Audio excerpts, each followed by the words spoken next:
Yo, halo teman-teman, kembali lagi di channel ini. Abedisme, terserah. Hai, terima kasih udah nungguin episode terakhir dari series The Gifted Graduation. Tepatnya episode ke-13. Kita kilas balik sebentar. Waktu kegiatan sosialisasi pidato ujian, tiba-tiba saja Om muncul di hadapan semuanya. Di sana juga ada Support dan Peng. Lantas ia berniat membeberkan gelombang audio untuk mencari anak-anak berbakat secara luas, supaya mereka tak perlu lagi di bawah kendali kementerian atau Support. So, kalau gitu, gimanakah kelanjutan kisah mereka ini? Ya sudah, ayo kita masuk ke cerita. Oh iya, sebelumnya sorry ya kalau suaranya agak sedikit gimana gitu. Soalnya di luar lagi hujan tuh. Ya udahlah. Apa yang dilakukan Om pada acara sosialisasi kemarin rupanya sempat terekam dan sekarang sedang viral di internet.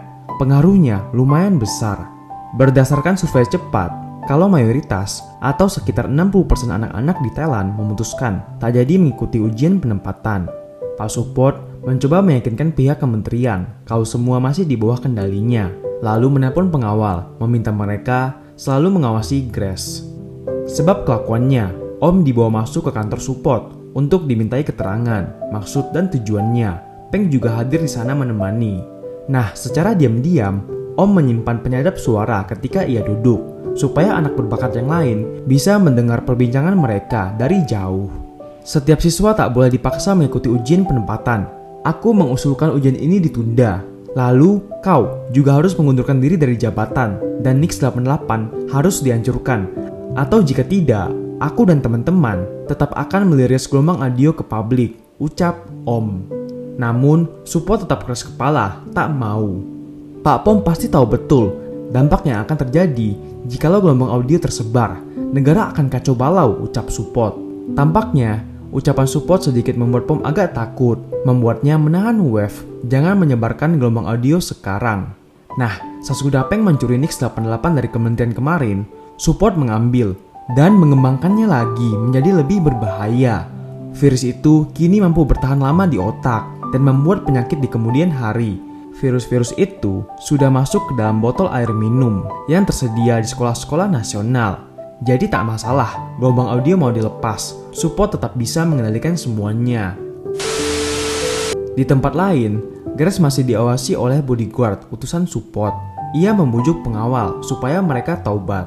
Jangan sampai keluarga kalian menjadi omongan di masyarakat nanti, cuma karena perbuatan kalian di masa sekarang, ucap Grace melobi bodyguard. Support yang merasa menang, mendesak Om menyerah sekarang juga, tak ada kesempatan lagi. Dan di saat itu juga, tiba-tiba Grace datang masuk ke dalam kantor dan membuat Support heran, bagaimana anak itu bisa bebas.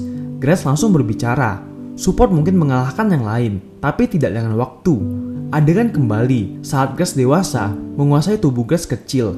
Rupanya, virus yang berusaha dikembangkan Support bukanlah Nix 88, melainkan cuma virus cupu. Ya nggak guna lah. Dari sini, semua orang terheran-heran betapa mengerikannya kemampuan Grace yang mampu mengendalikan masa depan. Support menjadi panik, bukan panik biasa, melainkan panik yang teramat panik. Ia sampai marah-marah dan menggunakan kekuatannya memerintah Grace untuk mengembalikan keadaan seperti semula. Grace tersenyum licik. Bakat Support tak mempan terhadapnya. Support menyentuh Grace dan tetap saja bakatnya sama sekali tak berhasil kali ini. Di saat itu juga Peng baru ingat kelemahan bakatnya dan Support adalah mereka dituntut bersikap tenang. Jikalau mereka takut atau tak stabil, maka bakat mereka tak bisa digunakan. Momen seperti inilah yang ditunggu Peng. Support pernah mengajarinya supaya pintar bergerak dan tahu kapan harus menunggu.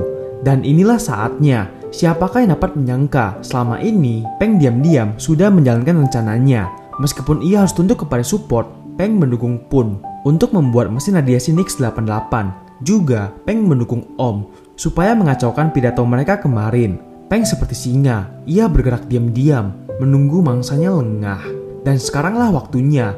Dengan kekuatannya, Peng memberi perintah, menyuruh Support mengakui semua kesalahannya dan tak akan terlibat lagi pada kegiatan di masa depan nanti. Itulah perintah Peng. Masih ingat kan, kalau di episode 12 lalu, Support menyuruh Pom untuk membuat teman-temannya melupakan Grace sementara. Nah, itu beneran dilakukan. Time dan Ted lupa siapakah gerangan wanita yang tiba-tiba datang di hadapan mereka. Di tempat pertemuan, terjadi perdebatan antara Shannon yang menginginkan kalau gelombang audio tetap diliris ke publik dan Pak Pom yang tak setuju akan hal itu. Peng dan kawan-kawannya juga belum bisa menentukan. Lalu telepon masuk. Itu dari Wave yang pergi ke markas persembunyian support, berusaha mencari berkas tentang program berbakat guna sebagai pelindung mereka untuk bernegosiasi dengan kementerian. Ingatan kedua teman Grace sudah kembali. Lalu, ia menceritakan tentang dirinya di masa depan. Dan dengan kondisi, support berhasil menguasai siswa dengan Nix 88. Dunia begitu kacau. Banyak anak-anak meninggal karena tak mendapatkan obat. Kemudian, mereka-mereka yang berbakat banyak menindas rakyat biasa. Mereka memandang Peng dan kawan-kawannya sebagai pemberontak. Mereka berada di pihak support. Untuk itulah, Grace dari masa depan datang, berusaha memperbaiki masa lalu. Tapi dampak kekuatan itu membuat tubuh Grace menjadi lemah. Karena itulah, Grace dewasa cuma datang di beberapa momen saja. Seperti ia mengagalkan Grace untuk menerima suntik, lalu mencoba mencuri rancangan mesin radiasi, dan juga memperbaiki hal-hal kecil yang berdampak besar di masa depan. Time dan Ted cukup terpukau mendengarkan semua yang diceritakan oleh Grace. Tapi ada satu hal lagi yang harus dilakukannya, ucap Grace. Webb melaporkan kalau data program berbakat telah hilang sepenuhnya. Kemudian saat itu juga Grace dan gengnya datang. Ternyata data itu sudah ada padanya. Tujuan Grace dewasa datang sekarang adalah untuk mencegah Peng yang tampaknya berkeinginan untuk menyebarkan file audio berbakat ke publik. Grace menceritakan semua yang terjadi, efek dari banyaknya anak-anak berbakat yang muncul. Namun, Peng memiliki ideologi yang berbeda. Ia percaya kalau semua orang berhak mengembangkan bakat mereka sendiri. Jikalau Peng ingin tetap seperti itu tak masalah bagi Grace, karena ia akan menggunakan Nix 88 dan dirinya sendirilah yang akan berupaya mengontrol semua orang supaya tak terjadi kekacauan. Atau Grace memberikan pilihan kedua, yakni mereka semua harus menghancurkan data tentang program berbakat supaya tak ada lagi anak berbakat di kemudian hari. Wah, sifat superior Grace mulai muncul. Pom dan Shannon tak mau ikutan. Mereka ingin anak-anaklah yang menyelesaikan masalah ini. Peng dan teman-temannya berpikir sejenak. Dari sinilah ia memiliki hipotesa berdasarkan pengalaman net yang bakatnya dibangkitkan oleh support. Nah, dari teori ini juga Peng memiliki usul, yakni membuat semua orang menjadi berbakat. Pak Pom mengakui kalau file gelombang audio yang biasa mereka gunakan memanglah hasil modifikasi, cuma akan bereaksi pada sekelompok orang tertentu saja sesuai IQ, mental, dan beberapa kriteria yang sudah ditentukan oleh support. Sedangkan file gelombang audio yang asli bisa digunakan kepada semua orang. Sel gifted ada dalam diri semua orang. Semua anak begitu kaget karena kebenaran yang wow ini. Peng sebagai perwakilan teman-temannya akhirnya memberikan jawaban kepada Grace, yakni mereka akan meliris file gelombang audio asli ke publik. Dari sini, Grace ngambek. Masa depan adalah milikku. Aku akan menggunakan potensiku untuk menghentikanmu, ucap Grace beranjak pergi. Saat itu juga, Time menghentikan langkah Grace. Ia membujuk Grace untuk mengontrol dirinya sendiri, bukan dikontrol oleh Grace dewasa. Lantas benar saja, dalam pikiran Grace, ia menegaskan bahwa dirinya mau menentukan jalan hidupnya sendiri. Grace yang asli pun tersadar.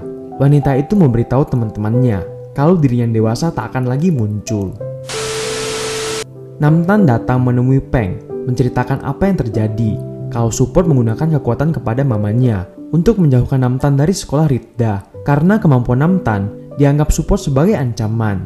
Ternyata Namtan juga setuju dengan keputusan Peng, yakni meliris file gelombang audio berbakat ke publik.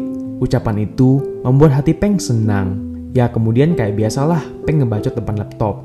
Mungkin dia mau jadi YouTuber. Pokoknya Peng memberikan penjelasan tutorial menjadi anak berbakat, termasuk testimoni efek negatif dan positif menjadi anak berbakat. Iya kayak lagi nge-review lah ya kalau bahasa anak zaman sekarang. Nah kalau ada dari kalian-kalian yang gak mau bakatnya, itu gampang bisa dihilangkan. Soalnya mereka punya serum untuk menghilangkan bakat katanya. Terus habis dia ngebacot, Peng menekan tombol enter di laptopnya, yang kemudian otomatis file audio terkirim ke HP semua orang. Dan akhirnya The Gifted Season 2 tamat. Yeay.